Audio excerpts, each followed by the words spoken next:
ನಮಸ್ಕಾರ ಬರ್ರಿ ನಮ್ಮ ಕಡೆ ಡೊಣಗಾಯಿ ತುಂಬಿದ್ದ ಡೊಣಗಾಯಿ ಅಂತ ಹೇಳ್ತಾರಲ್ಲ ಹೆಂಗೆ ಮಾಡ್ತಾರೆ ಅಂತ ನೋಡೋಣ.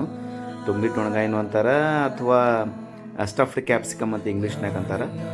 ಮೊದ್ಲೇಕ 4 ಟೇಬಲ್ ಸ್ಪೂನಷ್ಟು ಎಣ್ಣೆ ಹಾಕ್ಕೊಂಡಾರ. ಅದಕ್ಕೆ ಜೀರಿಗೆ ಮತ್ತು ಸಾಸಿವೆ ಹಾಕಿದ್ರಿ. ಈಗ ಅವು ಒಂದು ಸ್ವಲ್ಪ ಚಟ್ಪಟ ಅನ್ನೋ ಮಟ್ಟ ಸ್ವಲ್ಪ ವೇಟ್ ಮಾಡ್ಬೇಕ್ರಿ. ಅಲ್ಲಿ ತನಕ ಈ ಎಣಗಾಯಿನ ಐತಲ್ಲ ಒಂಚೂರು ಎಣ್ಣೆ ಹಾಕಿ 1 ಟೇಬಲ್ ಸ್ಪೂನಷ್ಟು ಎಣ್ಣೆ ಹಾಕಿ ಅವನ್ನ ಚೆಂದಾಗಿ ಹುರಿದು ಇಟ್ಕೊಂಡಾರ. ಈಗ ಚಟ್ಪಟ ಸೌಂಡ್ ಬರಾಕತ್ತ ಕೂಳೆ ಅದಕ್ಕೆ ಕಟ್ ಮಾಡಿದ ಉಳ್ಳಾಗಡ್ಡಿ ಮತ್ತು ಕರಿಬೇವಿನ ಎಲೆ ಹಾಕ್ತಾರೆ ನೋಡ್ರಿ. ಇವನ್ನೀಗ ಹುರಿದು ಇಟ್ಕೊಂಡಾರ. ಸ್ವಲ್ಪ ಬ್ರೌನ್ ಕಲರ್ ಬರೋವರೆಗೂ ಸ್ವಲ್ಪ ಹುರಿದು ಇಟ್ಕೊಂಡಾರ. ಸೊ ಈಗ ಚಟ್ಪಟ ಹಾಕತ್ತವು. ಈಗ ಇದಕ್ಕೆ ನಾವು ಉಳ್ಳಾಗಡ್ಡಿ ಮತ್ತು ಕರಿಬೇವಿನ ಎಲೆಯನ್ನು ಹಾಕ್ತಾರೆ. ಉಳ್ಳಾಗಡ್ಡಿ ಹಾಕಿದ್ರು, ಕರಿಬೇವಿನ ಎಲೆಯನ್ನು ಇದಕ್ಕೆ ಹಾಕಿದ್ರು. ಜೊತೆಗೆ ಸ್ವಲ್ಪ ಅದನ್ನು ಕೈ ಆಡಿಸ್ಕೊರಿ. ಸರಿಯಾಗಿ ಎಲ್ಲ ಕಡೆ ಎಣ್ಣೆ ಮಿಕ್ಸ್ ಆಗುವಂತೆ ಅದನ್ನು ಕೈ ಆಡಿಸ್ಕೊಂಡ್ರೆ 1 ಬಟ್ಲದಷ್ಟು ಒಣ ತೆಂಗಿನಕಾಯಿದು ಪೌಡ್ರ್ ಅಂತ ಹೇಳ್ತೀವಿ ನಾವು ಇದಕ್ಕೆ. ಏನು ಗಿಟಗ ಕೊಬ್ಬರಿಕಾಯಿ ಇರ್ತೈತಲ್ರಿ, ಅದ್ರದ್ದು ತುರಿ, ಅದಕ್ಕೆ 1 ಚಿಟಿಕೆಯಷ್ಟು ಅರ್ಶಿನ ಪುಡಿ ಹಾಕ್ಕೊಂಡ್ರು ಮತ್ತು ರುಚಿಗೆ ತಕ್ಕಷ್ಟು ಉಪ್ಪನ್ನು ಹಾಕ್ಕೋಬೇಕು.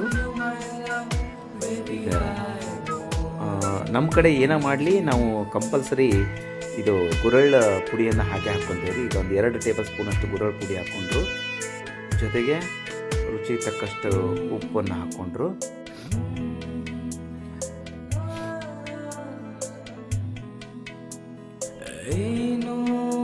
ಯಾವ್ದು ಪಲ್ಯ ಮಾಡಲಿ ಗುರಳ್ಳಂತೂ ಬೇಕೇ ಬೇಕು ನಮಗೆ.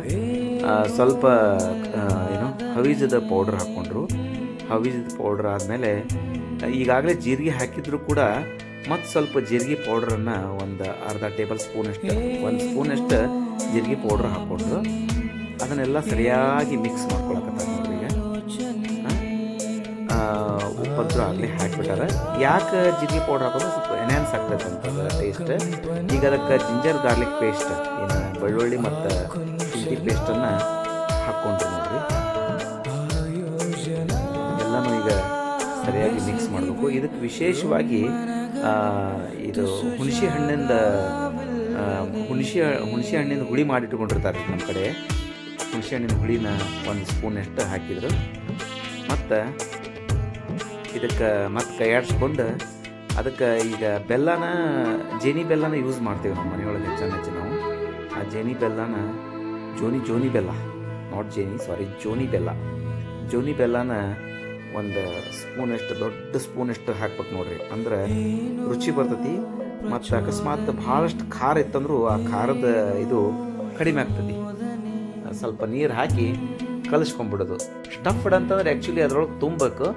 ನಮ್ಮ ಮನೆಯೊಳಗೆ ಎಲ್ಲಿ ತುಂಬಕ್ಕೆ ಟೈಮ್ ಸಿಕ್ಕಿಲ್ಲ ಅಂಥೇಳಿ ಆ ಸ್ಟಫಿನೊಳಗನ ಅವನ್ನ ಕೊಯ್ದಿಟ್ಕೊಂಡು ಹುರಿದಿಟ್ಕೊಂಡಂಥ ಏನು ಕ್ಯಾಪ್ಸಿಕಮ್ ಇದಾವಲ್ಲ ದೊಣಗಾಯಿನ ಅವನ್ನ ಡೈರೆಕ್ಟಾಗಿ ಹಾಕಿ ಕೈ ಆಡ್ಸ್ಕೊಂಡ್ಬಿಟ್ಟು ನೋಡಿ. ಸ್ವಲ್ಪ ಹೊತ್ತು ಅದನ್ನು ಹೋಗಾಕ ಬೇಯಕ್ಕೆ ಬಿಟ್ಟು ಒಂದು 5 ನಿಮಿಷ ನೋಡ್ರಿ. ಈಗ ಅದನ್ನು ಒಳತಾನ ತಟ್ಟೊಂಬಿಟ್ಟು ತುಂಬ್ಕೋತೈತೆ ಅಂತ ಹೇಳಿ ಕಲಿಸಿದ್ರು. ಸ್ವಲ್ಪ ನೀರು ಹಾಕಿ ಇನ್ನೊಂಚೂರು ಅದನ್ನು ಕೈ ಆಡಿಸ್ಕೊಂಡು ಬಿಟ್ರೆ ರೆಡಿ. ಬರ್ರಿ, ಹೆಂಗಾಗಿತ್ತು ಅಂತ ನೀವು ಒಂದ್ಸತಿ ನಿಮ್ಮ ಮನೆಯೊಳಗೆ ಮಾಡಿ ನಮ್ಗೆ ಹೇಳ್ರಿ. ಇದಿಷ್ಟ ನನ್ನ ವಿಡಿಯೋ ಇಷ್ಟ ಆಯ್ತಂದ್ರೆ ನನ್ನ ಚಾನಲ್ ಸಬ್ಸ್ಕ್ರೈಬ್ ಮಾಡಿ, ಲೈಕ್ ಮಾಡಿ, ಹಾಗೆ ಕಮೆಂಟ್ ಕೂಡ ಹಾಕಿ ನೀವು ಮಾಡಿದ್ದು ಹೆಂಗಾಗಿದೆ ಅಂತ ರುಚಿ ತಿಳಿಸಿ. Thank you.